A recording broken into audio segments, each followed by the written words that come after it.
இன்றைய நாள் கர்த்தருடைய வார்த்தை கலாத்தியர் புத்தகம் 4ஆம் அதிகாரம் 31ஆம் வசனம். இப்படி இருக்க சகோதரரே, நாம் அடிமையானவைகளுக்கு பிள்ளைகளாயிராமல் சுயாதீனம் உள்ளவருக்கே பிள்ளைகளாயிருக்கிறோம்.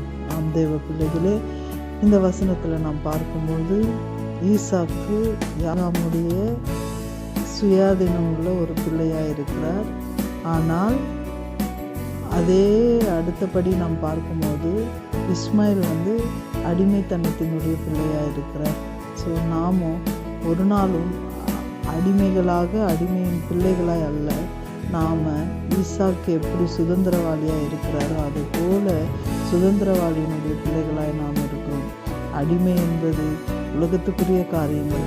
அடிமை என்பது தேவன் வைக்காத திட்டத்தில் செயல்படுகிற காரியங்கள்.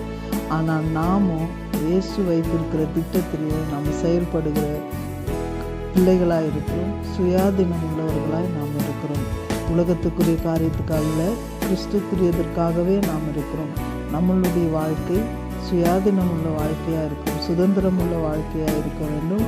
நம்மளுடைய வாழ்க்கை ஒரு நாளும் அடிமைத்தனத்திற்காகவும் உலகத்திற்காகவும் பிசாசுக்காகவும் அல்ல, கிறிஸ்து இயேசுக்காகவே நாம் உயிர் தேர்ந்திருக்கிற தேவனுக்காகவே நாம் பிறந்திருக்கிறோம். அவருக்காகவே நாம் வாழ்வோம். அவருடைய சுதந்திரத்தை நாம் பெற்றுக்கொண்டு சுயாதீனம் உள்ள பிள்ளைகளாய் நாம் வாழ தேவன் தாம் நம்மளை ஆசீர்வதிப்பாராக. God bless you.